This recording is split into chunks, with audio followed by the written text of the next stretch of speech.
Rocco, for taking the release. Well, that's an awesome responsibility you're giving me there, Rocco. Have a good call with your wife, and good luck on finding that transformer. My gosh, you would think a fuse would have gone as bad as that thing failed. But anyway, sorry about the bad luck on that. Okay, well, this is WJ6W, and we're going to start the Vintage Sideband Roundtable. I guess I should read the preamble here. Let's see. Welcome, everybody, to the Vintage Single Sideband Roundtable. This is Dave, WJ6W, in Tarzana, California, and I'm the host for this evening's roundtable. Tonight, the station I am using is the Collins KWM2 and 312B5, and the secondary receiver, the Collins 75S3B, along with a linear 30L1, so it's all the gray S-line stuff. We meet each Tuesday evening at or near 3895 kilohertz. All of us should be using equipment that was manufactured before 1981 or home-built equipment with equivalent technology. First-timers may, however, use modern equipment.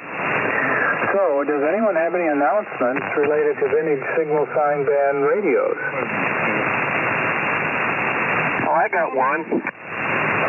Comment, and I think I heard Larry back there. I'm hoping you have an announcement. Who's the comment? This is KE68XF. I'm just listening, guys, because I'm going to be in and out of the shack. But there's a Murphy's Law out there. I don't know if you guys have ever heard this, but a 10-cent fuse will never blow to protect a $300 transformer. Back to you. Okay. What's the name and where are you located? I'm sorry, I forgot that. My handle here is Rob, Romeo Oscar Bravo, and I'm QTH. This is Hesperia. Go ahead. Oh, okay. Well, we have another gentleman from Hesperia on here tonight. That's Jay, NY6L. All right. I take it you do not want to be on our list? No, I'm going to be in and out of the shack. I'm going to be in and out. I'll listen for a bit. I have chores to do for the evening, so we're kind of doing our chores and listening at the same time. Go ahead. Okay, Rob, very good. Well, thanks for the discouraging fact there. Anyway, did anyone else have any announcement for the Vintage Signal Sideband group here? W6WUH. Yeah, Larry, go ahead. Okay, thanks, Dave. Yeah, I wanted to just let everybody know again that we've added a radios that glow-in-the-dark segment to the West Coast swap net. So every Sunday at 1 p.m.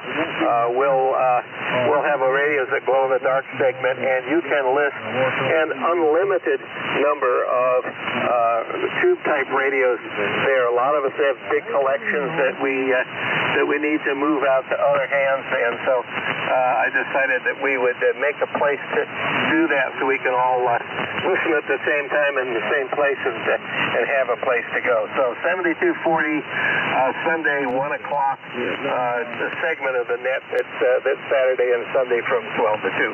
W6WUH. Thanks, Dave. Okay, Larry, and thank you. Yes, I was listening this Sunday, and it worked out pretty well. Seems there were a fair number of people listening, so great on bringing that back. Okay, so we have a question of the evening tonight, as usual, and it is as follows. It's about broadcast band SWLing way back in the day when we were much younger. What great radio stations and personalities do you remember listening to back in the day, and with what kind of radio were you listening? So this one is, I sure enjoyed listening back in the day when I was a teenager to stations all over the country. I was living in the Midwest, and reception there was just really outstanding. So anyway, that's the question. And please keep your transmissions to 2 minutes or less to let everyone have a chance to make their comments in a reasonable amount of time. So I'm going to read the first 4 stations' calls, and then we'll get it underway. So number 1 is John, K6KOI. John, if you'll turn it over then to Chuck, N6AF. Chuck over to Kevin, WA6JKN, and then Kevin over to Paul, K2LMQ. And then, Paul, you turn it back to me, please. K6KOI, this is WJ6W. WJ6W, K6KOI, great signal, Dave. You're really piling in here to Del Mar. This is John, K6KOI in Del Mar, and tonight I'm using an Atlas 350XL, and it's driving an LD MOS amplifier, so I'm all solid state. The amplifier is homebrew, and the antenna is a full-wave loop, kind of low to the ground, a cloud burner. And and thank you, Rocco and Elsie, for listening, but in case you are, thank you for taking me early. So, to answer the question, I have very fond memories when I was a little guy, probably 6, 7 years old. My uncle back from WW2 was trying to find his feet economically, and he was living with us in our little fax home, and we shared a bedroom. And he would, about the time I was about ready to go to bed, which was earlier than him, he would go into the bedroom and say, let's have a radio party. And the radio party from a little blonde wood exterior. I don't know what kind of wood it was. I know it was blonde in color. And it was a tube, of course. This was the early 50s. And we'd listen to things like classical music on AM, or the Jack Benny Show, or, once in a while maybe the Lone Ranger. It was really cool. I have very, very fond memories. And that uncle who was in the Signal Corps in WW2 is the guy who taught me the code, and he taught it to me phonetically, not dot dash, but did off. So there you have it. Over to you, Chuck, and 6AF, K6KOI. All righty. Got that muted? November 6 Alpha Fox. And you kind of caught me off guard with that question, but I'll get to my answer in a moment. Chuck in Emerald Hills, Redwood City. I'm running a Shure 444D into my Atlas 210X. Down quite a bit and driving a homebrew set of 4 MRF 421s. They're BJTs with a 290 watt collector dissipation each. A really neat little planar style transistors for about less than 400 PEP out. Trying to be nice to the neighbors. This band seems to get into his stereo. And so that's the radio. And as far as the, I didn't have any time to really think about it. Sometimes the first thought that comes into your head is the least embellished and the most truthful. So what came to mind, besides Wolfman Jack, we can all talk about him, and his quarter of a megawatt across the border. I don't know how I even figured this out, but before I got licensed in '71, I had an interest in getting up early in the morning and listening on my mom's kitchen top AM radio, and I realized that if I got up at 4 o'clock in the morning before sunrise and tuned up around 1400 from 1400 kilohertz on up, I could pick up some very distant stations. And to me, that DX was, Abilene, Texas. Some guy yakking away about the discount farm tractor attachments, and here's some country western. And some of these stations were, would even say 5 kilowatts, Abilene or whatever. So that was, I didn't realize, but I was enjoying the, kind of the mix of propagation on the lower bands there, basically about 160 meters, and, kind of a QRP commercial. And once in a while I'd hear something even further back east, and that was quite exciting to me. So So that's my whopper answer there on the old kitchen tabletop radio. So over to Kevin there. Maybe I was listening to that 5 kW station down the street from you on your ranch there in Texas. WA6JKN from N6AF. Well, thank you very much, Chuck, N6AF and the group WA6JKN, transmitting from, well, not actually transmitting from, but operating remote from Tyler, Texas. Okay, the home QTH, of course, is Gilroy, also known as garlic capital of the world. Well, it used to be anyway. A little bit different. Now, the question and the answers I've heard so far has kind of caused me to have a little bit of confusion, but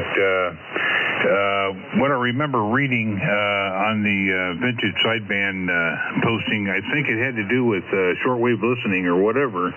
But without further ado, the thing that comes to mind is I remember as a kid, I got a big kick out of firing up the old National 183D receiver and a BC312 receiver. I think that was the other one. And I would listen to foreign broadcast stations from around the world. And that was really cool because as a young kid, it was really the first exposure to different languages. I may have not understood anything that was being said or whatever, but that wasn't a problem because when they played music, I was really intrigued by the different styles and the different kinds of music that was being played from different parts of the world. And my dad helped me figure out which stations were from which country, so I thought that was pretty cool. You know, all the benefits of being in ham radio, that's what it boils down to. Tubes that glow in the dark and shortwave and radio signals. As time went on, I soon discovered that around Christmas time was the best because you had Christmas music of different flavors from around the world. I loved it. And so that started a tradition. So every Christmas Eve, up until the time shortwave stations started to disappear in droves, I would listen to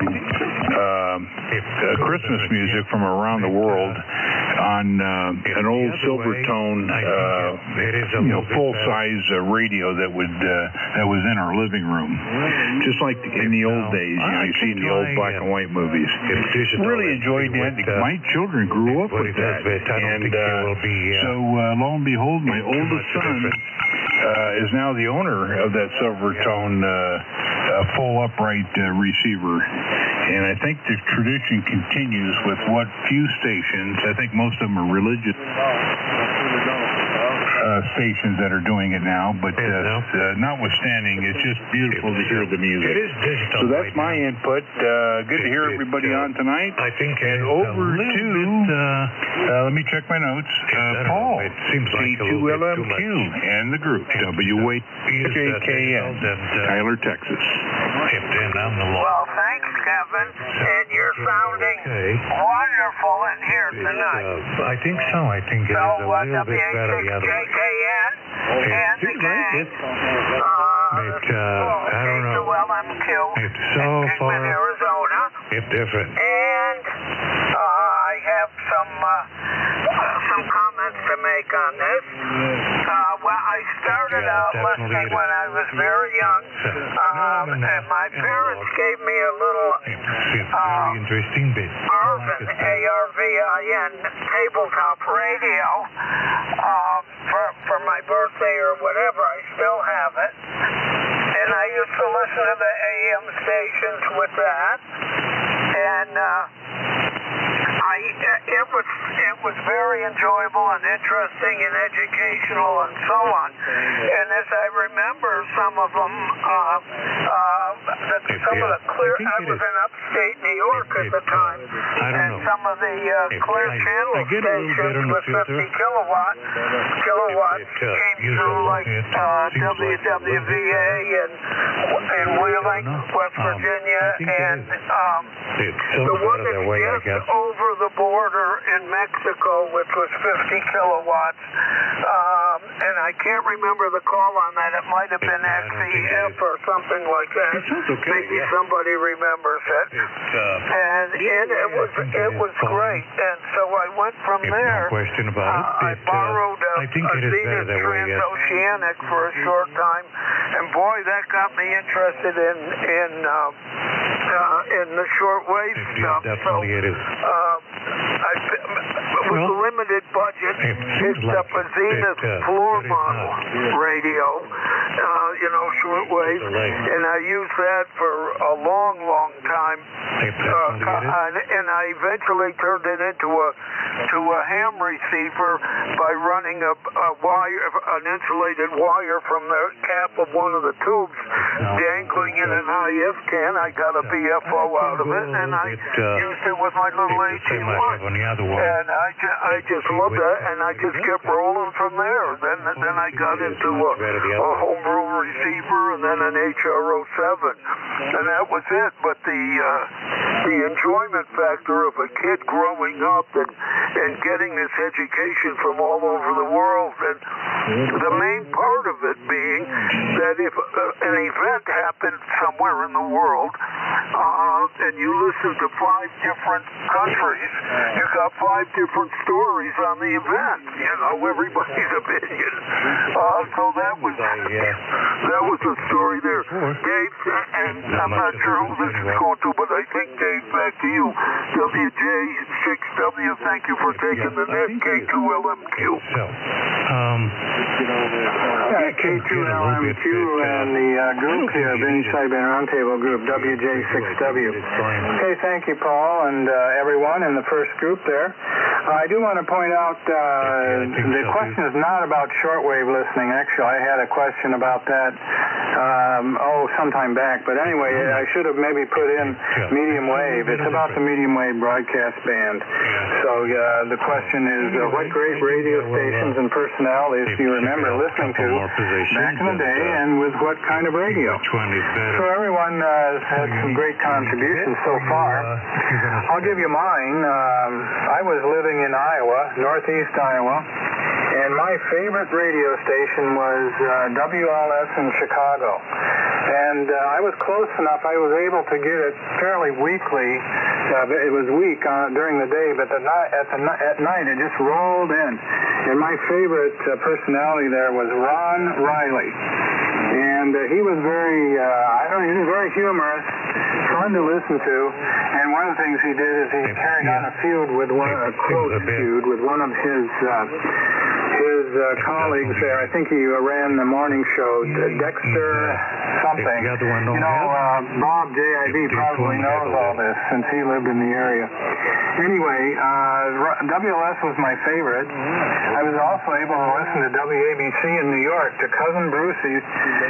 He was the big guy there. He even is still on the air, I think, on Sunlight. I also listened to KAAY, Little Rock, Arkansas. No question about it. And that station had a late night show, I think after midnight. And there was always background music, or it wasn't exactly music, but sound effects whenever the announcer was talking. And he would play the music of the progressive or the heavy metal music, or whatever it was back in the day. But I read later the reason they had those sound effects is because this announcer was at the transmitter site. They closed down the studio at midnight, I guess, and he was at the transmitter site because they were always required to have someone at the transmitter. Anyway, these background sounds were to cover up the noise of the transmitter while the mic was open. But it became quite famous. about that? Listened to Oklahoma City, Nashville, Denver, and I used, on some of it, I used a big old tube type radio that I can't remember the name of. It was a desktop type, so it was about a foot high and 2 feet or so across, and very old and very rickety, but it worked. And I also had a pocket transistor radio that I got a surprising number of these stations on. Not all, but that was I just loved listening in bed late at night to all these stations far away coming in. Anyway, that's my experience. Let me see if there's anyone else who wants to get on the vintage sideband roundtable list. Come now. K6LK. Whoever's got their Vox open would turn it off. Okay, K6LK, is that correct? QSL. Okay, yeah, somebody apparently has their Vox open. I haven't heard that, but please turn it off if you do. All right, the next four we have is Mike, W7MS, and then it goes to Brian, NI6Q, and then to George, W6YEC, Quite a bit. then up to Max, KJ6HN, and then back to me. Okay, Mike, go ahead. W7MS, WJ6W. Well, thank you that much. That noise is actually another key, though, that just came on frequency. This is W7MS, Mike in Reno, for the Vintage Sideband Roundtable. And great with Larry W6WUH and his homage to Jack, G6LVD. I think that's great. We'll make a point to listen in and maybe do a listing here sometime in the future on Saturday or Sunday. But to the question, and thank you, Dave, for clarifying the correct question to get things back on track. It lasted for 2 rotations and then discombobulated on number 3, but that's okay. It's all interesting conversation. And Chuck kind of stole my thunder here by mentioning Wolfman Jack, but I'm going to go ahead and do that. And it's the circumstances of camping out with my best friend either in his backyard or my backyard during the summer, and that would be later grade school, probably junior high, listening to the mighty XERB from Tijuana, Mexico, the mighty 1090, and listening to Wolfman Jack late at night under the stars, camping out. And, of course, in that vintage, the persona was that he was African-American. It was the big mystery, but everybody was sure. Who is he? Who is Wolfman Jack? And, of course, that was later disclosed in a certain movie. But that was great. And my friend later became WA7LIZ. So far, and let his license expire. But then again, I think on the negative side, sometime in the 1970s, he became a heroin addict and disappeared from the planet. He still may be out there somewhere, but great memories from late grade school through junior high, listening to Wolfman Jack in the summertime, camping out in backyards. So that's the story here. And over to Brian. The rig sounds as good as it looks. It sounds really nice. NI6Q, W7MS.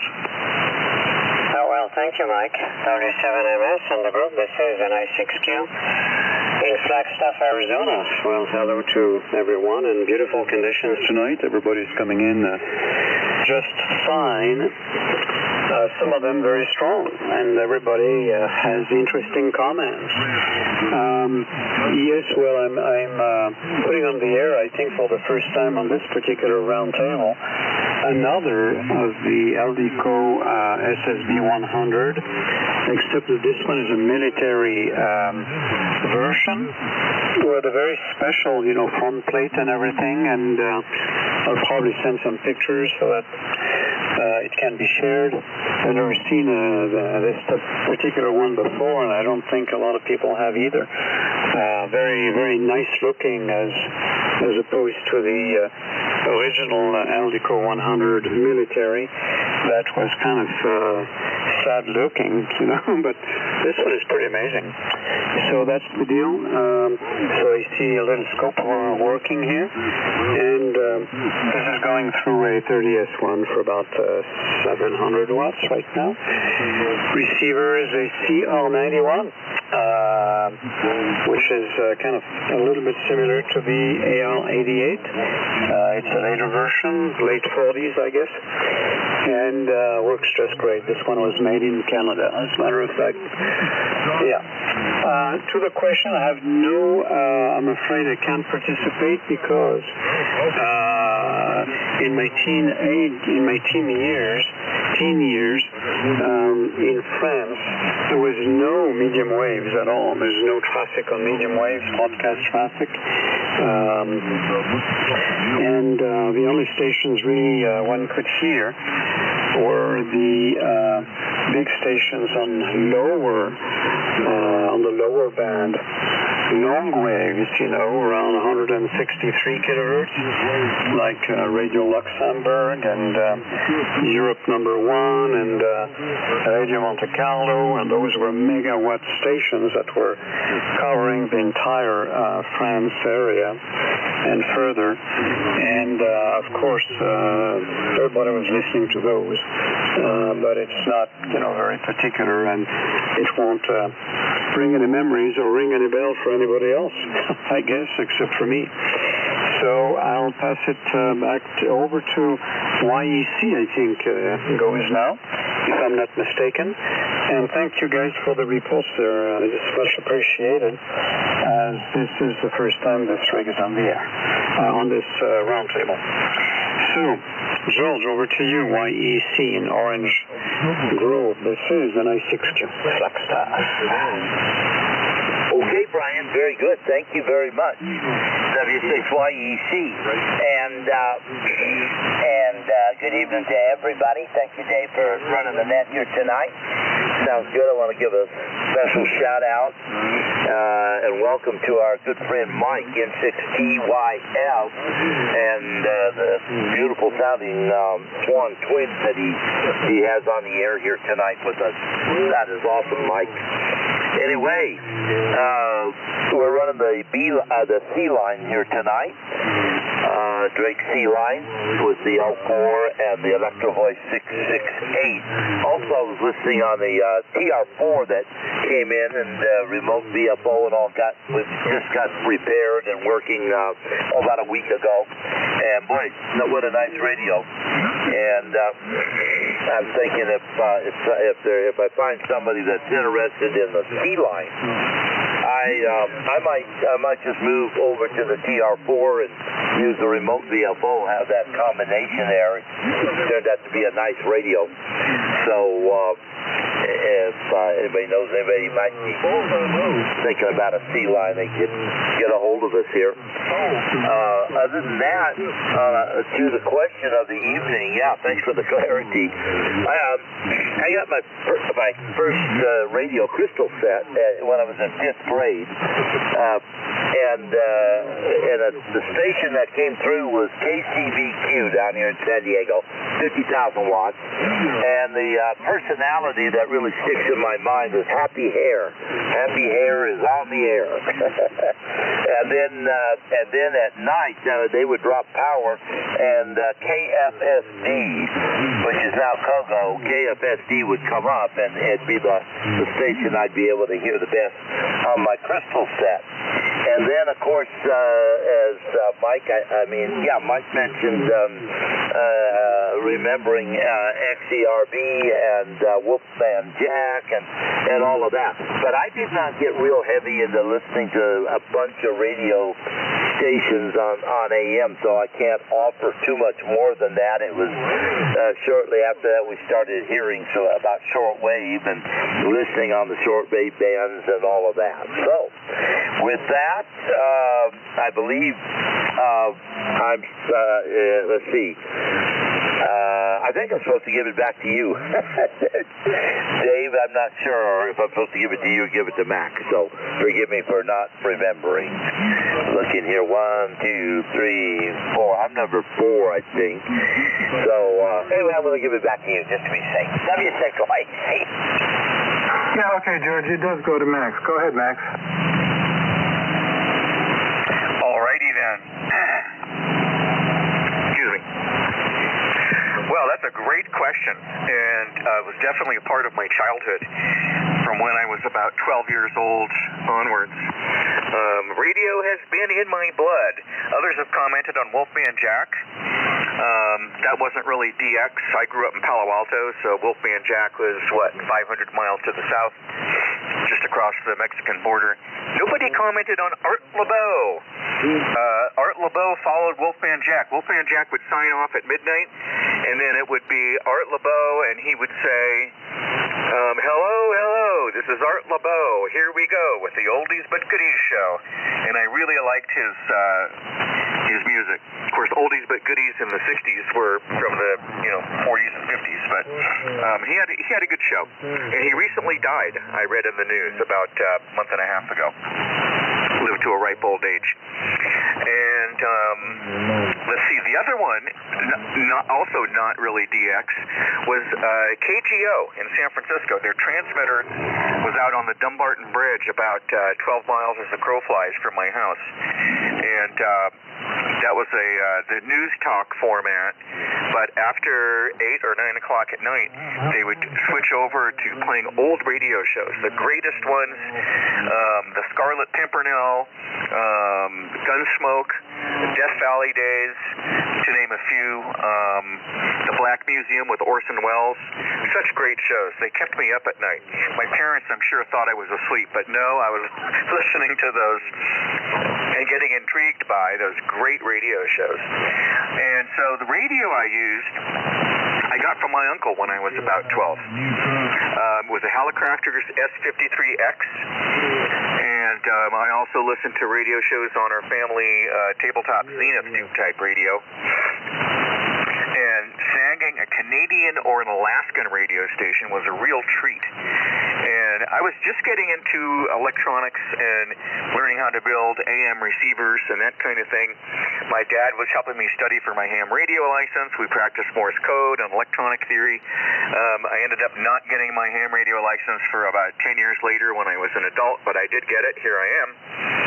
And so one of the drivers behind all this was my subscription to Radio TV Experimenter magazine, which included White's Radio Log in the back, which I think they went on 3-month cycles. They would be sorted by frequency, then the next month they'd be sorted by city, and the next month they'd be sorted some other way. And that was sort of my Bible to figuring out the call sign and where it was located. And rarely getting an Eastern station, but Canada and Alaska were always big prizes.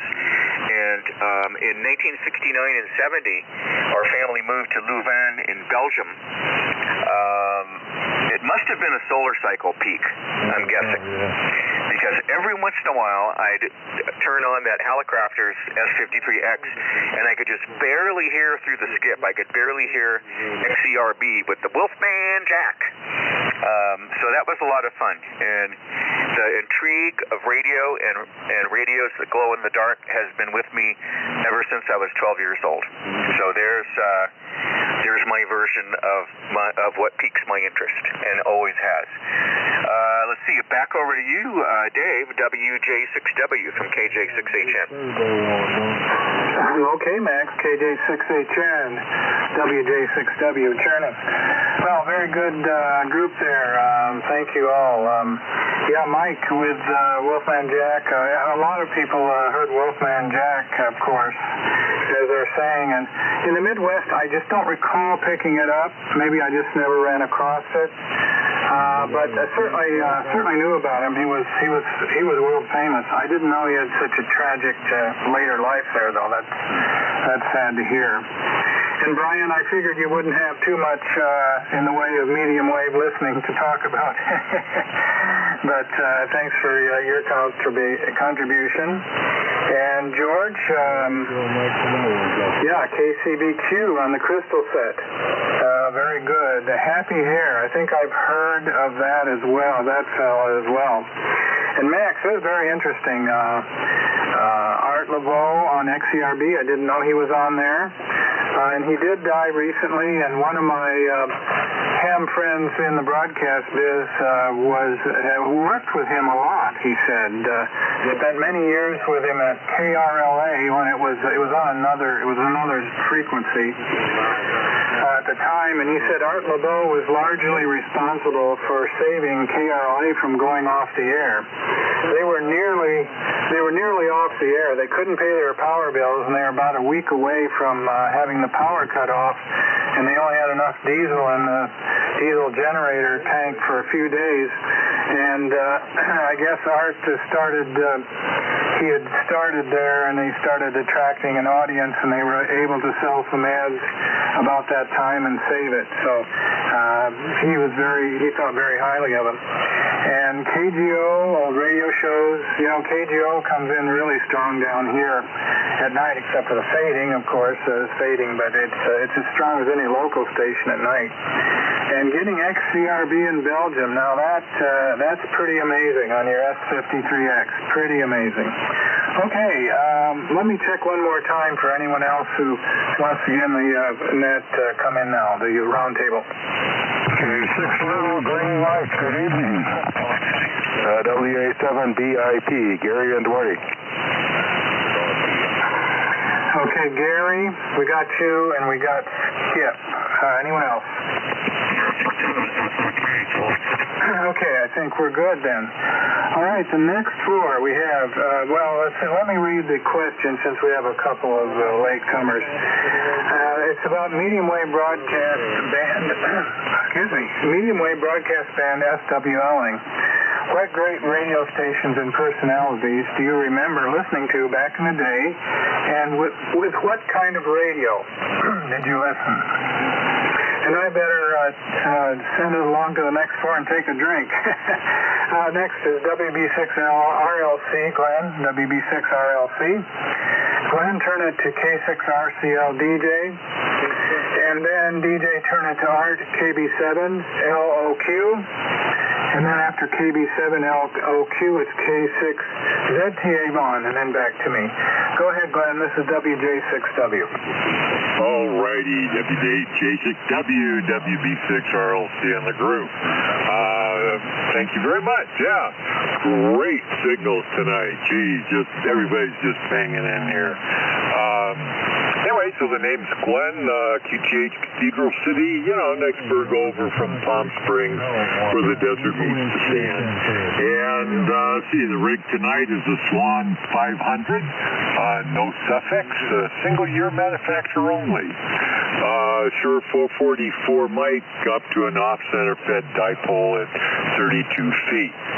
So I grew up right here in Southern California, and I'm sorry, I got to cook in for Wolfman Jack. Yeah, you love me, baby. XERB. Good old Tijuana, Mexico.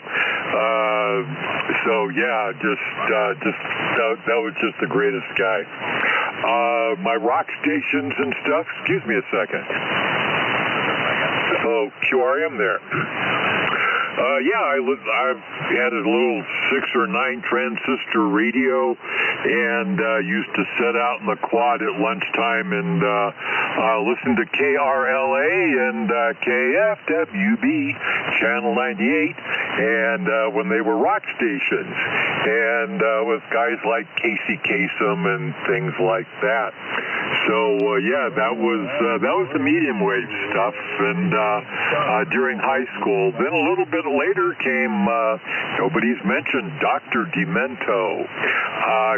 Great weird stuff, great fun things, Dr. Demento. And a great story, a little side story on that.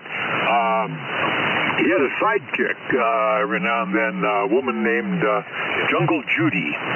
And so 18 years later, I'm retired. I'm living out here in the desert. And we just had the best postman ever. We just, and he retired. So, the neighborhood actually got together and gave him a retirement party. That's how good this guy was. And I got sitting next to him and talking to his wife. turns out his wife was Jungle Judy. And so I got to meet Jungle Judy and hear tales about Dr. Demento and how a bunch of that stuff got going. So anyway, goes over to you, DJ. Coming your way. K6RCL, WB6RLC in the group.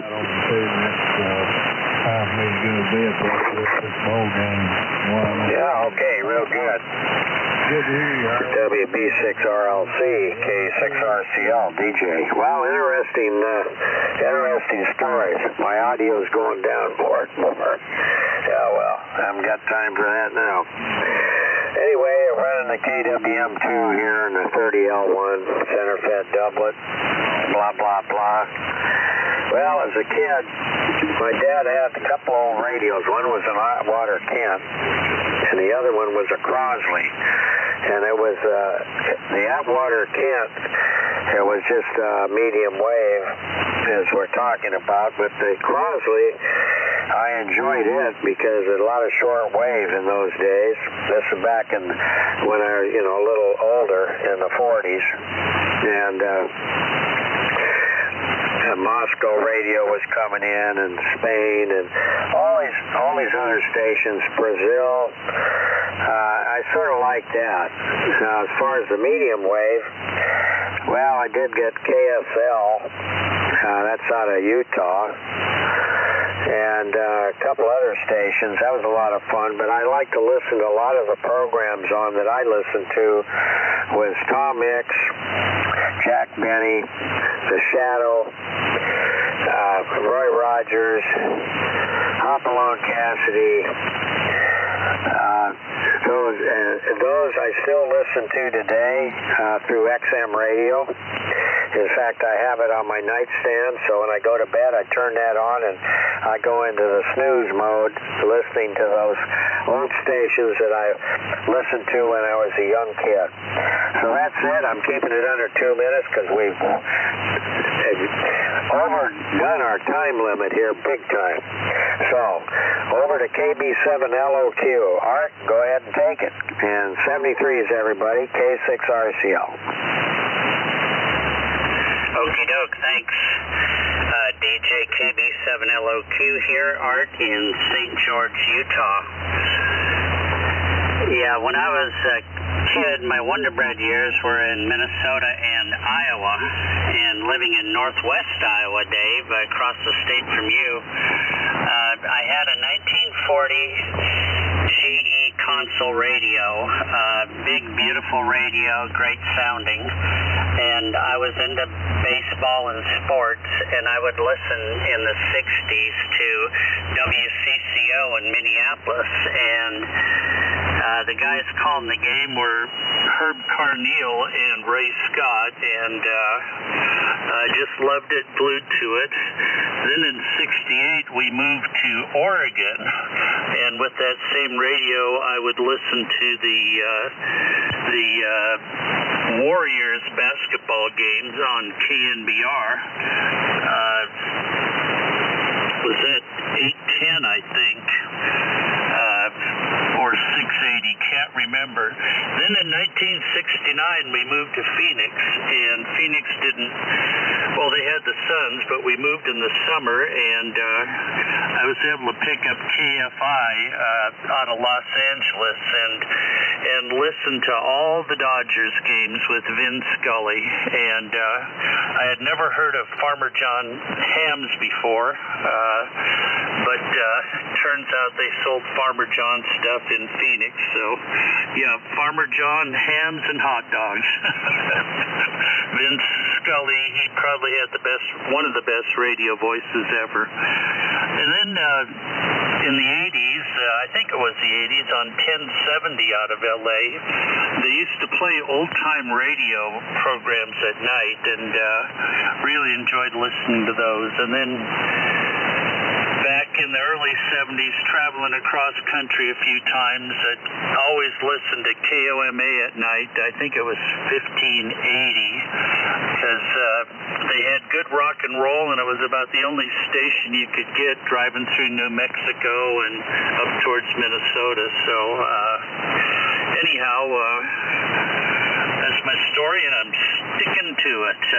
Over to you, Vaughn. K6ZTA KB7LOQ. Yeah, thanks again, Art. Yeah, good stories.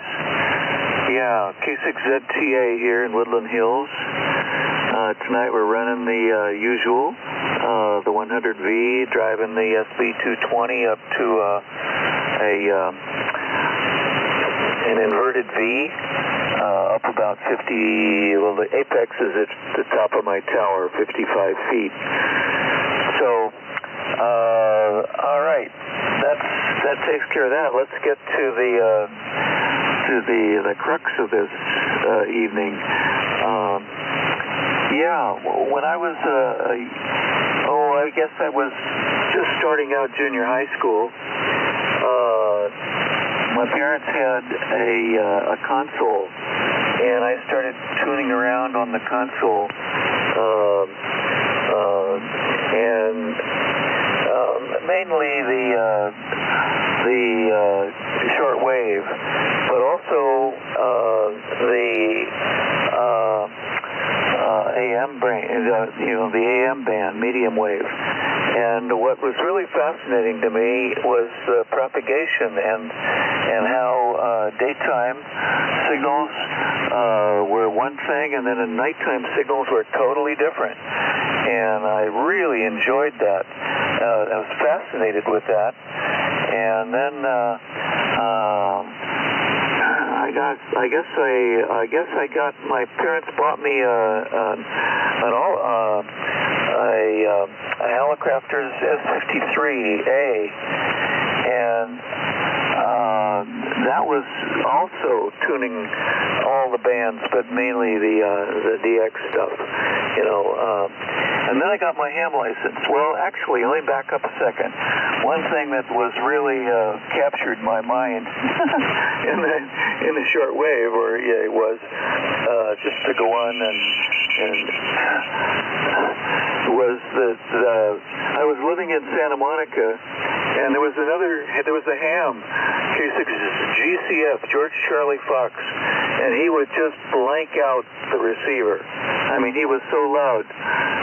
He must have been a couple of blocks away. I didn't really ever check it out, but I really enjoyed listening to him. So anyway, that was it.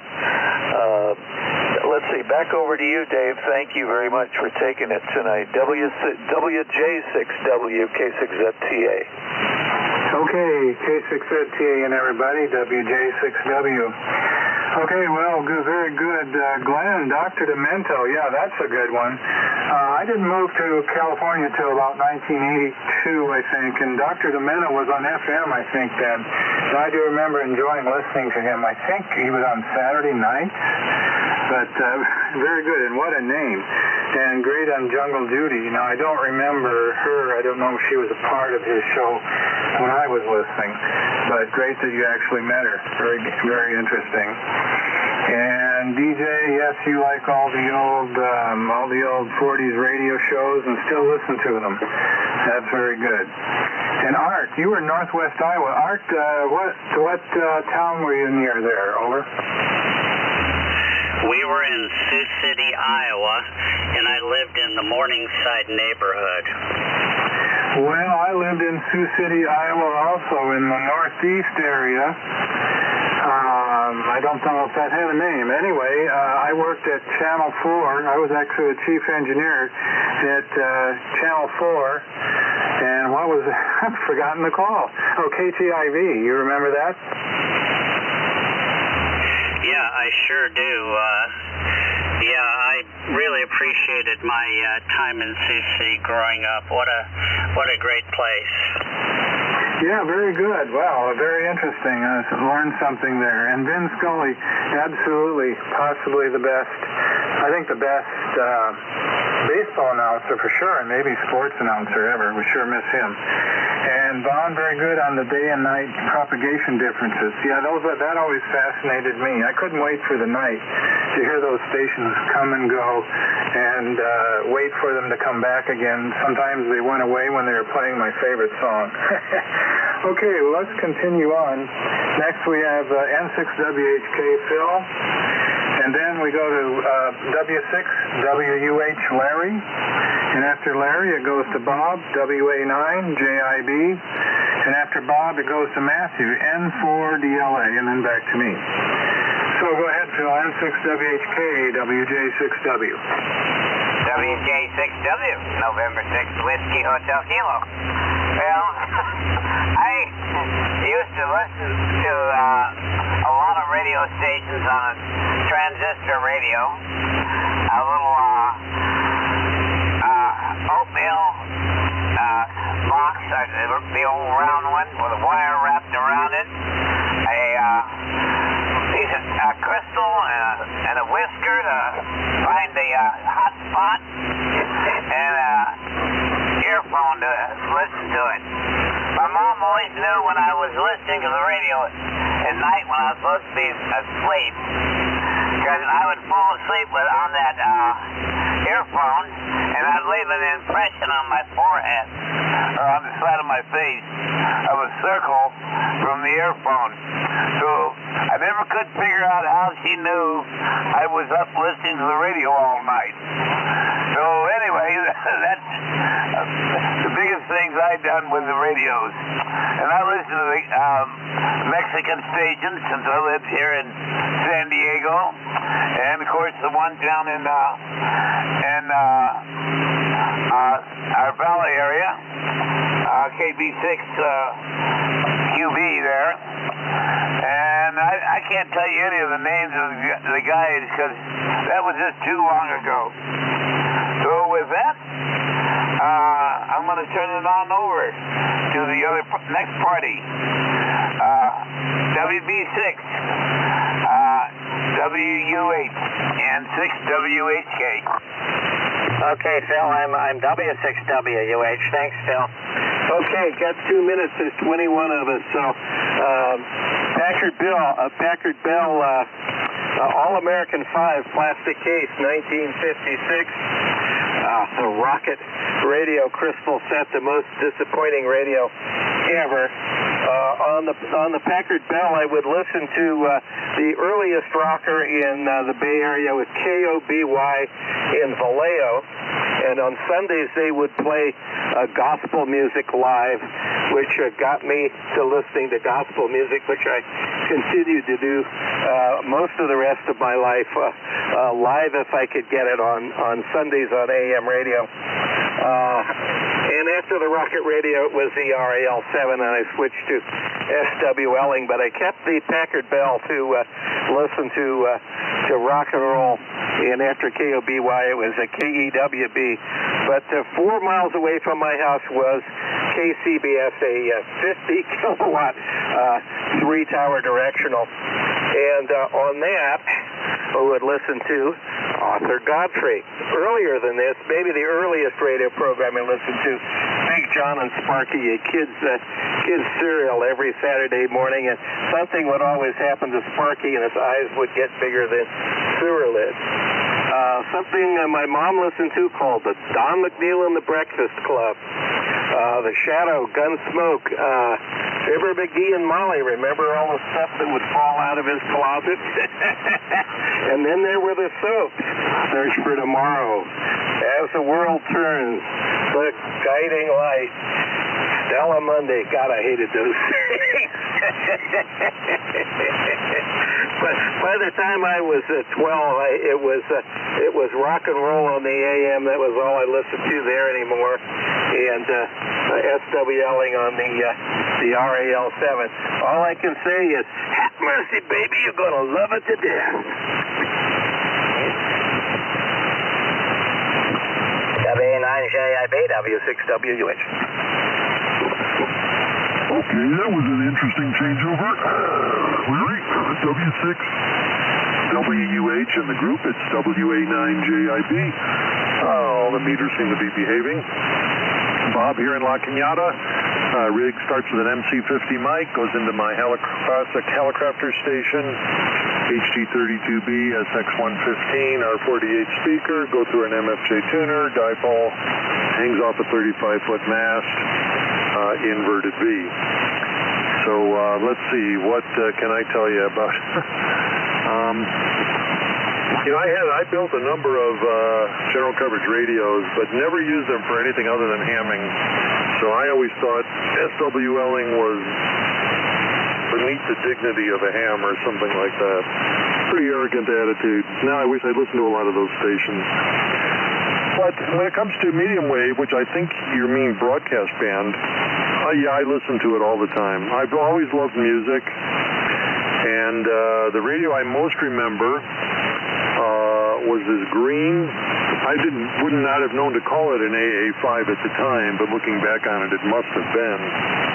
But it was really cool because it was just a little desktop radio, all plastic, of course, but it had 6 plastic beige-colored buttons on the back, on the top, which you could program, just mechanically program for whatever station you like. So, yes, Dave, I listened to WLS. That was one of the stations, 890 on the dial. And I also listened to another Chicago station called WCFL, which stood for the Chicago Federation of Labor Station, I guess. Well, I don't remember that disc jockey that you mentioned from WLS. The one that I remember is a guy named Dick Biandi.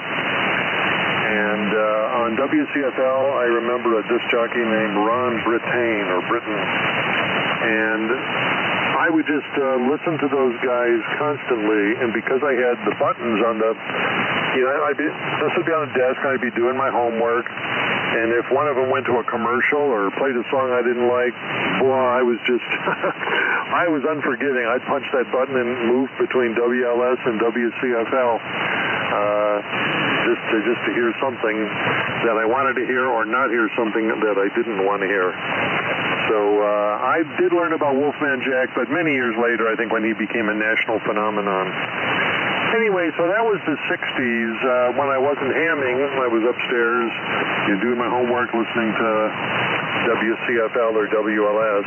WCFL was one megacycle, and WLS was 890. And we had various transistor radios. Whenever my dad gave me a summer assignment, like paint the garage, it's like groan. But as long as I had a transistor radio and I could listen to WLS or WCFL, it went from a drag to something that was fun. Just moving forward a little bit into the 70s, I was driving between Chicago. I'd gotten my bachelor's degree and was working on my master's degree in aerospace engineering at the University of Illinois in Champaign-Urbana, which is about 135 miles south of Chicago.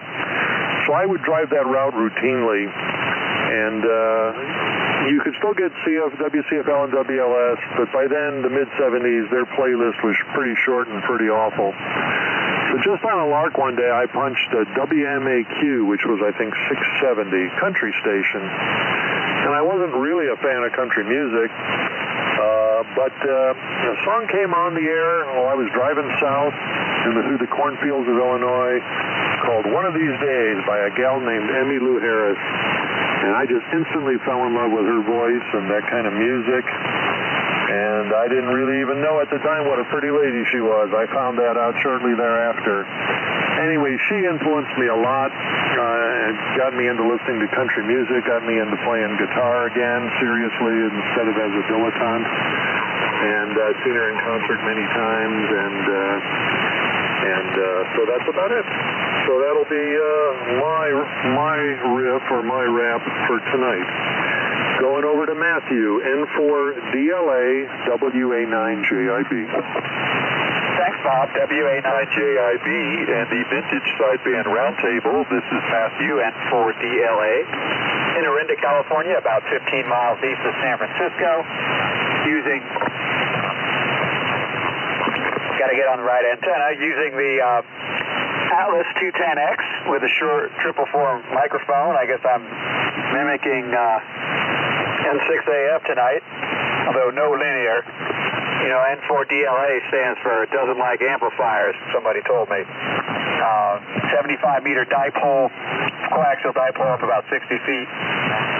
And my first radio I got as a child was a General Electric P1757 portable transistor radio, AM only. And this is in Maryland.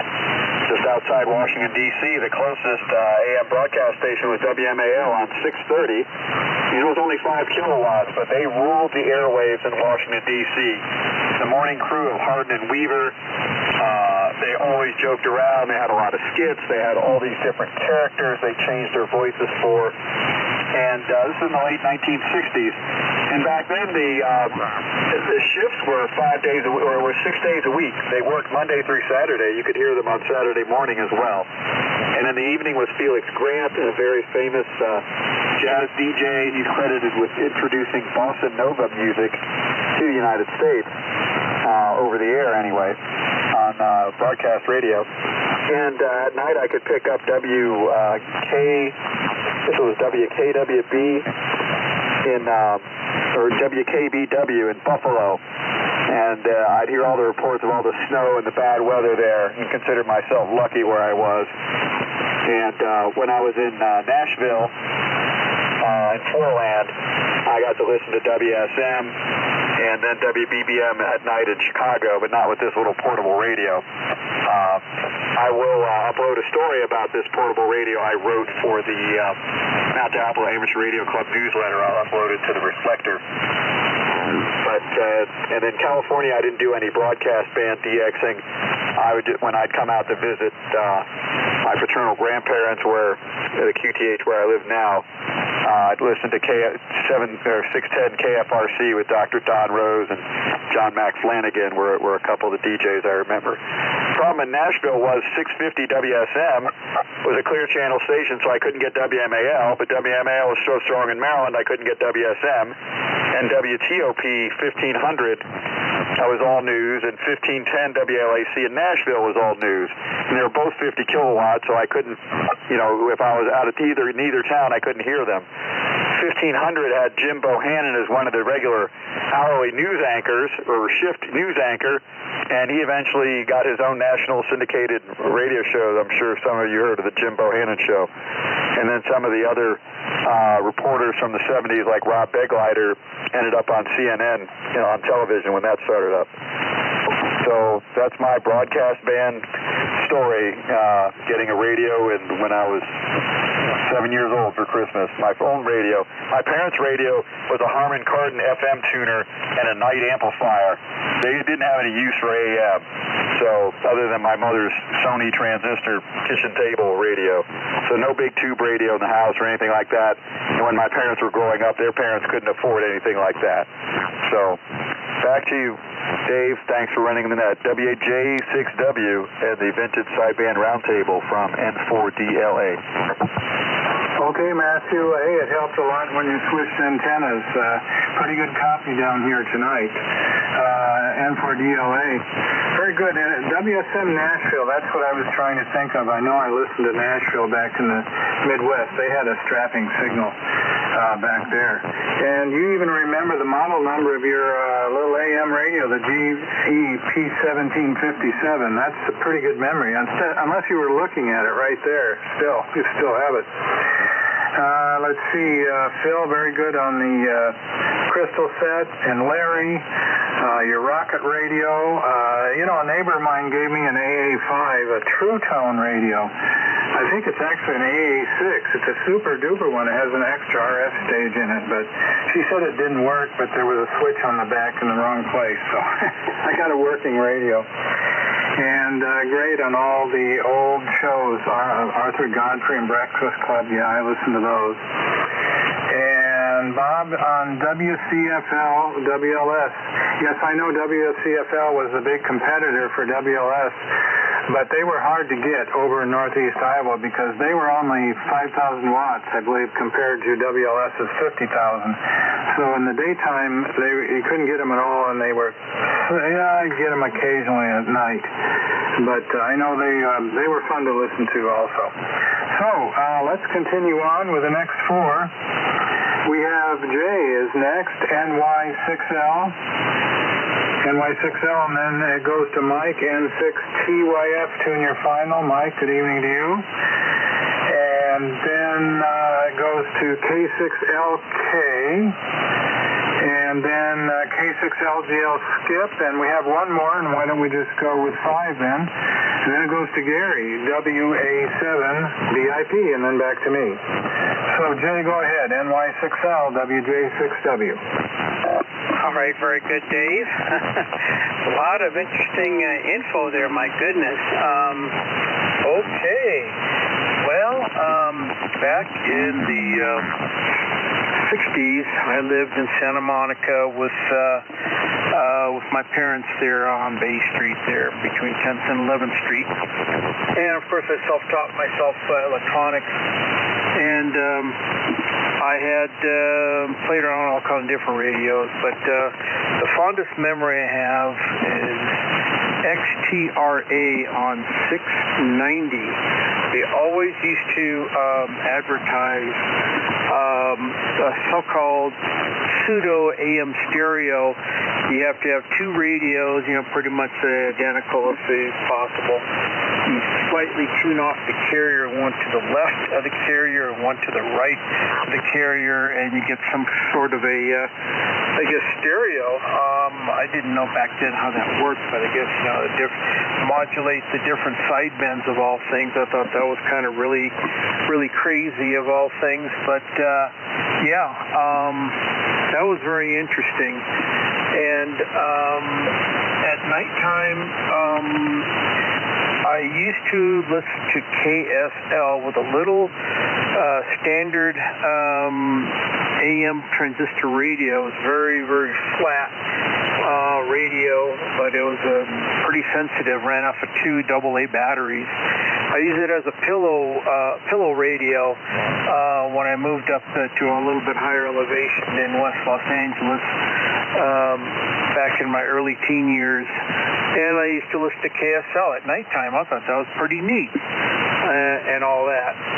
And that was just kind of a couple of things that, as far as medium wave, or broadcast that I, recall way back when. And Dave, by the way, just on a sideline, when I was visiting my sister and brother-in-law back in the late 60s, early 70s in Cedar Rapids, Iowa, my brother-in-law used to have WMT-FM.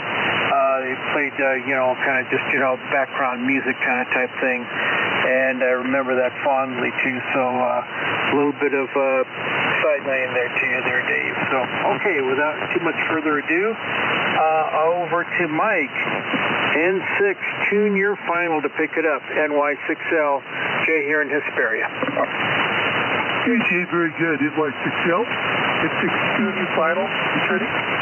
I'm just starting, just to give you what I mentioned earlier. I'm on a Swan 600 Twin. My story started out, a very, very quick story. On my 9th birthday, 1961, my father was a Navy officer, brought home an S-120 from the Navy Exchange in New York. In New York at the time, Long Island. And that's when I was introduced to shortwave radio. Back then it was the Evil Empire and Radio Moscow, and the whole thing just fascinated me. We were able to listen long distance. We had moved shortly after that to Reading Naval Air Station in Reading, Mississippi. And the stations there in the Bible South played a lot of Motown, bubblegum, for the rock station. They did not dare play Black Sabbath and some of the emerging British invasion music that was coming through. However, I noticed that, like everybody else in the community, late at night, when we turned, because the other stations got shut off, all of a sudden there was this copper, the really clear channel station. One of those was WLS. WLS Chicago 890, and that was my first introduction to the very British wave of music that was coming up in our Motown and the buildings. But this was the whole new alternative rock very deep purple, black velvet, all these stations that here on the local AM. And I believe, and the show was rather unique, and the program, I believe, was Beatrice. Dave, I don't know if you remember that, but and for the life of me, I cannot remember who did that. But that sort of formed my, my interest in rock music, especially with the British invasion rock music. So that was instrumental.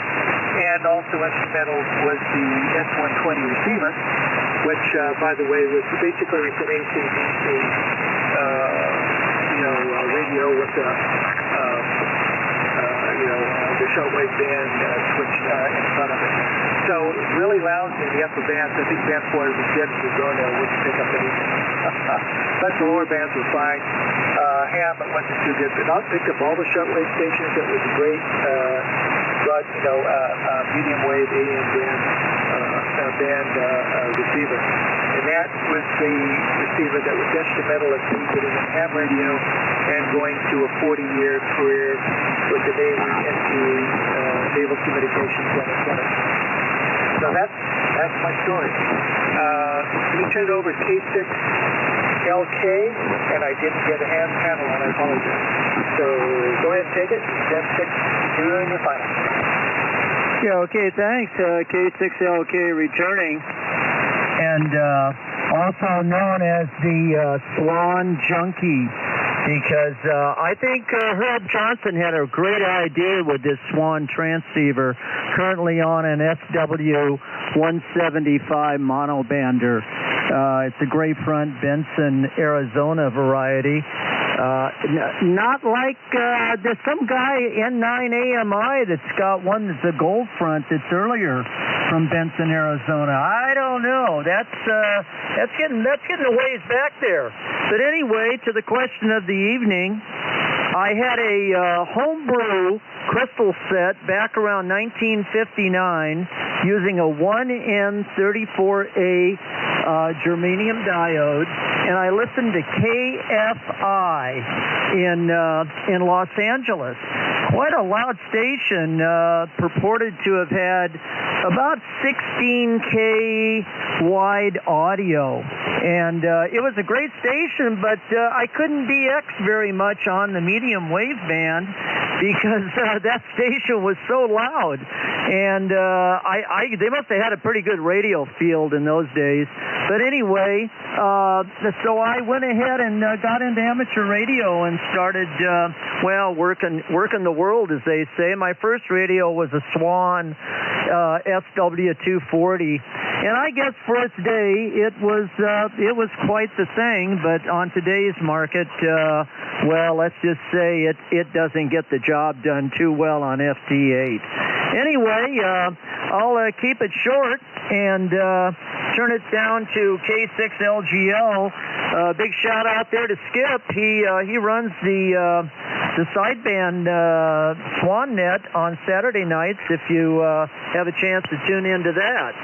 So anyway, over to you, Skip. K6LGL, K6LK. Okay, thank you very much, Bill. Good evening to all on the vintage sideband. That's K6LGL, Skip in Santa Monica. Very, very good. Let's get to that. The earliest experience was probably, I think was an Arwen radio on the KNX show. So I listened a lot to KHJ, I think it was at that time was 930 kilocycles. Listened to all the half-hour shows, But the favorite one, we'll get to that later, but Roy Rogers and Hopalong Cassidy, Bobby Benson and the B-Bar Beeb and all the other things.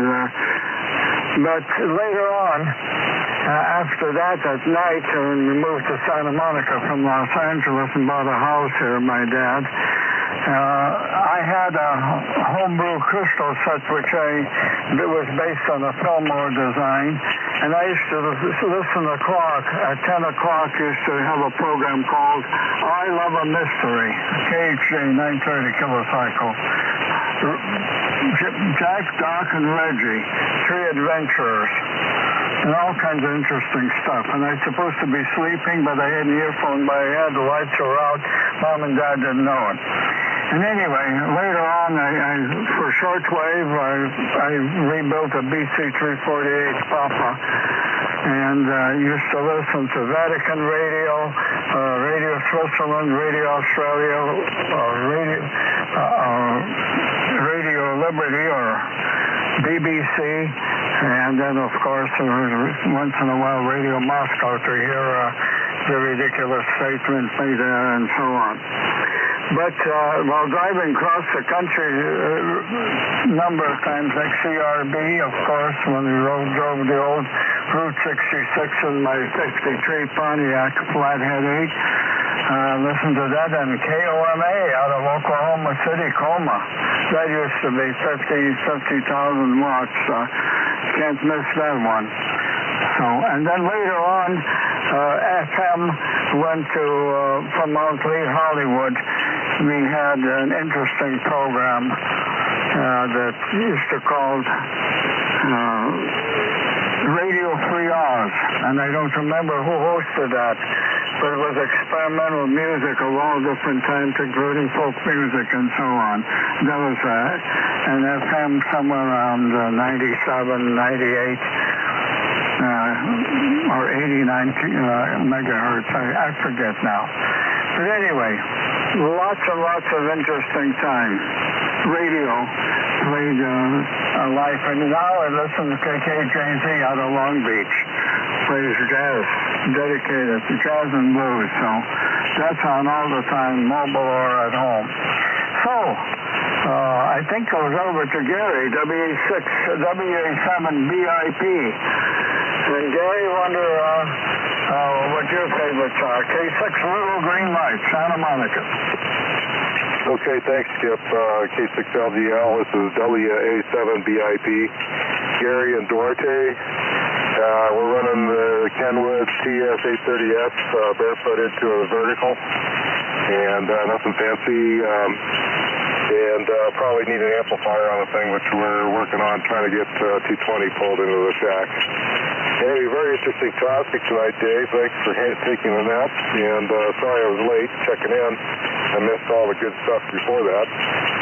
But one of the things that I noticed in the AM days, I started off with, I was a perfect reader, so I was always getting radio magazines and whatever I could find in the library. So I found this one article, The Building, Crystal Radio. So I wound, I can remember this very well, I wound 120 turns of number 28 wire on a toilet paper tube. And I made myself a little crystal radio with a wire running out of the house for an antenna. I tried a long wire too. And the detector was a razor blade, a safety pin with a pencil lead wired around the tip. And I made the rectifying junction for the crystal, for the detector. And I would sit there and position that razor blade and pencil lead just right so I could pick up AM stations. And I had a pair of high impedance headphones, 5,000 KO magnetic headphones. And I used to listen to that and fall asleep listening to radios. And my favorite stations were, what was mentioned here, were the storytellers, the radio shows. Those are just so great to listen to, and I'd fall asleep listening to those things. And then later on, a friend in the neighborhood got interested in radio, so we had all sorts of different kinds of old radios. Nothing high, not any communications quality or anything, but we certainly used them very well. And we would go in search of pirate radio. That was our task. We had to find pirate radios. So we would search inter-channel to the main stations, and it's amazing what you could find in there. We found all sorts of stuff, so that was kind of fun. And then when I was driving back and forth to college, I found the radio shows again. And I tell you, that makes those long trips very, very tolerable. to listen to at night, those radio shows. And of course, you get the fade and everything, and the QSB of the signal and the static, and it almost sounds like you're listening to a foreign land as you're driving back. And I had passengers with me, and we all enjoyed that. That was fun. Well, that's about it. I do enjoy the 40s music through to post-World War II. Nothing sounds better than big band music on a Bardacker radio. So with that, Dave, I have gone 2.5 minutes. Shame on me. So back to you, Dave. Thanks for letting me take up the time here. And 7-3 Saul, W6JW, WA7BIP. Well, Gary, you were keeping track of time. I'm not sure anyone, including myself, actually was. So. Very good. Well, that's very interesting. Your toilet paper tube antenna with a safety pin and pencil lead on the crystal. And that was your radio for listening in bed. Very, very cool. Okay, and let's see. Jay, NY6L, very good on your experiences there with the stereo on the upper and lower sideband. And WMT-FM in Iowa, well, that was a station I listened to growing up, and I've been there a number of times. One of my good friends who you met Saturday, Dave Town, was the weatherman at that station for many, many years, decades. And another interesting thing about WMT is it's right across the street from the headquarters of Collins Radio in Cedar Rapids. So anyway, they have some interesting backgrounds. Mike, TYF. The Bleecker Street. You mentioned, I think that's what I was trying to think of from KAAY in Little Rock, where they played the underground music overnight, and the announcer was, he was an engineer really on the staff. They needed a first-class radio license for someone to operate the transmitter, and he broadcast from the transmitter. So I think that was Bleecker Street. Let's see, and very good, Bill, on your 1N34A homebrew radio.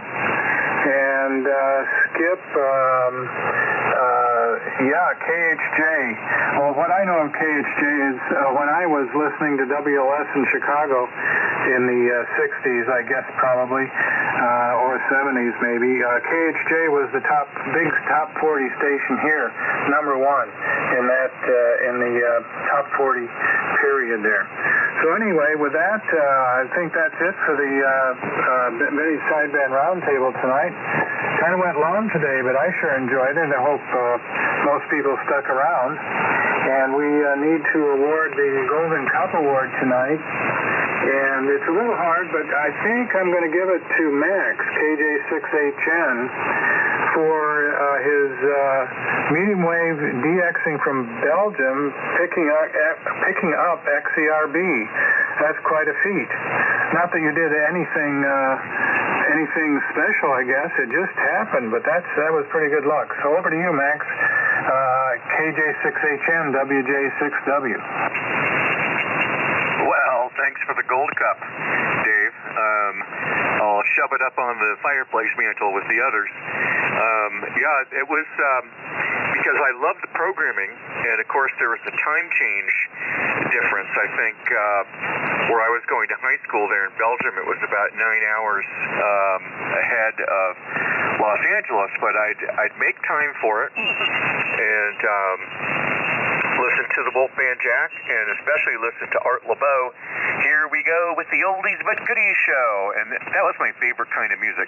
Yeah, Wolfman Jack and his antics were always, kind of fun. I'm just thinking of one where somebody, I don't know if it was staged or not, but somebody would call collect, and he would not take a collect call, but he'd fool around with the operator, the long-distance operator there, and operator, I can't hear you. There's a hum on the line. And he just really play it up for the crowd. What a guy. But, it was usually a lot of what we would call QSB nowadays, and the signal would kind of pick a fence in and out. But, I did hear XERB a few times from Leuven, Belgium, where I went to high school. Back over to you. Yeah, very good. Well, we'll send that award right out. So thanks, everybody, for participating tonight. And with that, we'll close the Vinny Sideband Roundtable. This is WJ6W. Good night.